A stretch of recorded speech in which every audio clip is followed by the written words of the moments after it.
Sanhédrin était la cour suprême des Juifs, c'est-à-dire que c'était la plus haute cour qui s'est rencontrée à Jérusalem. Le sens du mot de samedi transmet l'idée de l'assemblée, du conseil et de la cour, et vient de la Sanhédrion grec. Même ce mot pourrait également être utilisé pour désigner les tribunaux inférieurs, c'est-à-dire n'importe quel tribunal. Et la Sanhédrin est mentionnée directement dans la Bible dans plusieurs passages du Nouveau Testament. Les principaux concernent le jugement de Jésus devant la Sanhédrin, et aussi les occasions où les apôtres de Jésus et les autres membres de l'Église primitive ont été conduits à la Sanhédrin lors de la persécution du christianisme dans leurs premières années. Mais comment la grande vérité est qu'il est même difficile de faire un panorama clair sur l'histoire de la Sanhédrin. Certaines traditions juives anciennes disent que la Sanhédrin est originaire des 70 anciens désignés comme assistants de Moïse, là-bas en Nombre chapitre 11 entre les versets 16 et 24. En fait, dès le plus jeune âge de l'histoire d'Israël, il y avait de petits conseils de district concernant certaines entreprises locales d'une partie de la société israélienne, mais rien qui ne pouvait être comparé à l'idée ultérieure de la Sanhédrin. Certains chercheurs suggèrent qu'après l'exil, Ezra aurait pu organiser une cour politique qui a fini par donner naissance au Sanhédrin. En tout cas, ce qui est connu avec certitude, c'est qu'en fait, en ces temps juifs, ils ont même reçu l'autorisation de légiférer sur les questions locales. De plus, à l'époque interbiblique, il y avait un groupe d'anciens représentant la nation.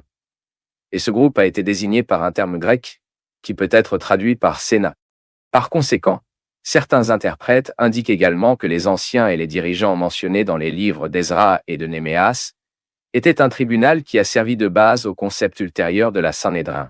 Mais sans aucun doute, ce qui attire l'attention dans le récit biblique est le rôle de la Sanhédrin dans le temps de Jésus. Dans la période enregistrée dans le Nouveau Testament, le peuple juif vivait sous le règne de Rome. Ensuite, les Romains ont même accordé aux Juifs les grandes puissances en résolvant les problèmes locaux. Et c'est pourquoi, à l'époque de Jésus, la Sanhédrin avait beaucoup d'autorité, car essentiellement le gouvernement interne de la province était entre les mains de la Sanhédrin. La Sanhédrin a donc exercé une juridiction civile et même criminelle. Et le Sanhédrin a jugé les causes et a pris des décisions fondées sur le droit juif. Mais malgré cela, dans certains sujets, la Sanhédrin n'avait aucune autonomie totale. Le Sanhédrin avait le pouvoir administratif d'avoir une peine d'emprisonnement individuel, par exemple, et même ses propres huissiers de justice, mais le Sanhédrin n'a pas pu appliquer une pénalité de capital. Ensuite, le Sanhédrin a même recueilli des preuves, recueilli des témoignages, formulé une accusation officielle et décidé de la peine, mais dépendait de l'avis final du gouvernement romain dans la province, qui, à l'époque, était dirigé par les procureurs.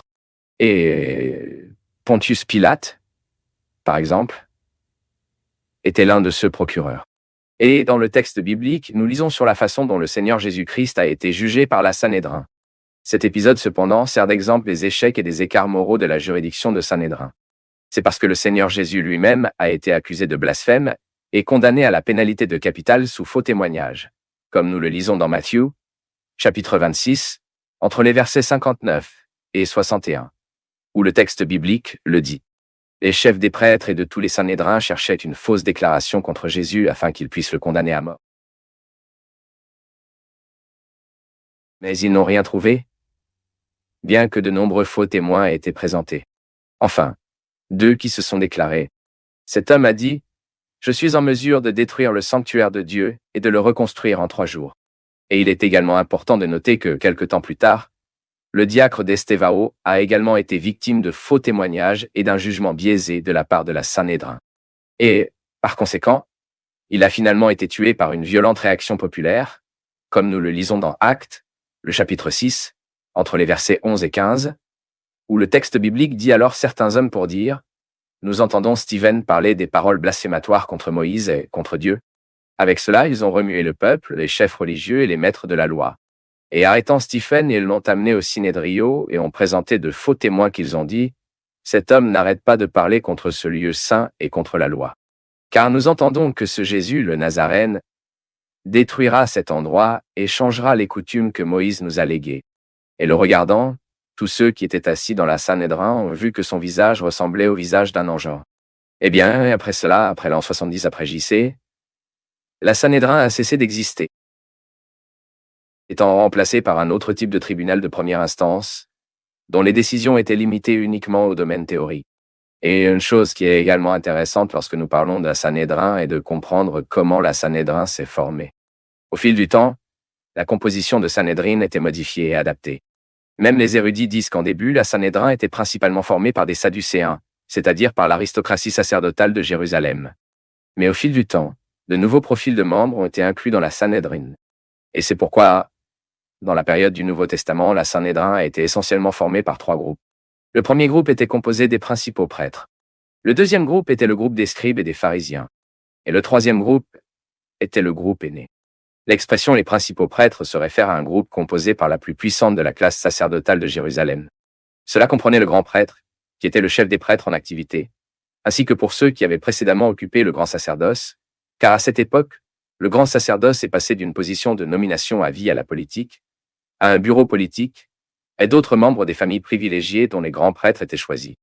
Les scribes étaient déjà les maîtres de la loi, ils ont étudié, ils ont interprété et enseigné la loi. Et ce groupe a été principalement formé par les pharisiens. Et enfin, il y avait aussi les anciens, qui étaient essentiellement les membres laïcs de la Sanhédrin. Les anciens étaient les dirigeants d'une tribu, une division tribale en Israël. Selon les historiens, le grand prêtre était le président de la Sanhédrin. C'est lui qui a présidé la Sanhédrin. Cela est également clair dans le jugement de Jésus lorsque les Caïaphas ont présidé la Sanhédrin. Mais ici, nous devons également admettre que, malgré tout le matériel qui sert de source d'information sur la Sanhédrin, il y a encore beaucoup de choses inconnues sur son origine et aussi sur ses performances. Mais ce qui est certainement connu, c'est que le Sanhédrin avait des responsabilités dans un domaine politique et religieux, bien qu'il ne sache pas exactement à quoi ressemblait la Sanhédrin à cet égard-là, à Sanhédrin à cet égard-là. Même certains chercheurs suggèrent même une distinction de 2 groupes de jugement désignés par le même nom, Sanhédrin. Par conséquent, plusieurs commentateurs parlent de Sanhédrin politique et religieuse. Mais la vérité est que cette distinction n'est pas très claire, et que ce n'est peut-être que le résultat de l'ignorance sur la pratique et l'action de la Sanhédrin à l'époque.